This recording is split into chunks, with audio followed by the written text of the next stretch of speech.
रुकी हुई पेंसिल फिर चल पड़ी। उसकी पेंसिल रुक गई, लेकिन उसे किसी ने रुकने को नहीं कहा था। कमरे में शांति थी। शाम की हल्की सुनहरी रोशनी स्टडी टेबल के पास ठहरी हुई थी। छोटा वेद अपनी कॉपी खोलकर बैठा था।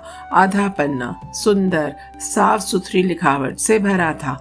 वह धीरे धीरे लिख रहा था, बहुत धीरे। हर अक्षर में ध्यान था, हर शब्द में मेहनत। वह बस काम खत्म नहीं करना चाहता था, वह उसे सही करना चाहता था। तभी उसकी माँ वहाँ से गुजरी।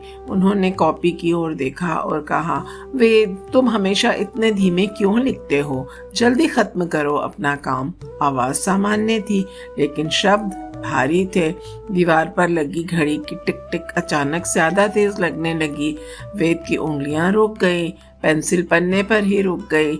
उसकी नजरें कॉपी पर थीं, लेकिन उसके अंदर कुछ चुपचाप बंद हो गया। उसे लगा जैसे उसकी मेहनत अब मायने ही नहीं रखती। ऐसा क्यों होता है? जो बच्चा पूरी कोशिश कर रहा होता है, वह अचानक क्यों रुक जाता है? मेहनत चुप्पी में क्यों बदल जाती है? कुछ देर बाद उसके पिता कमरे में आए। उन्होंने उस खामोशी को महसूस किया। उन्होंने अधूरा पन्ना देखा। वो वेद के पास बैठ गए और कॉपी उठाई। हर लाइन में धैर्य था, हर अक्षर में सच्चाई। वह मुस्कुराए और धीरे से बोले, हाँ, ये धीमा है, लेकिन देखो इसमें कितना प्रिय हितम छुपा हुआ है। माँ ने आश्चर्य से देखा। उन्होंने प्यार से समझाया, प्रिय हितम का मतलब होता है ऐसा जो प्रेम पूर्ण हो, जो हमारे लिए हितकारी हो, और हमारे शब्द भी वैसे ही होने चाहिए। माँ ने फिर से कॉपी की ओर देखा।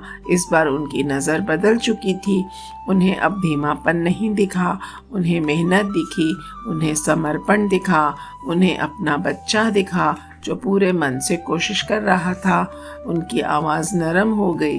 वेद, उन्होंने कहा, मुझे तुम्हारी लिखावट बहुत अच्छी लगती है, धीरे लिखो। वेद ने ऊपर देखा। उसकी आंखों में आश्चर्य था।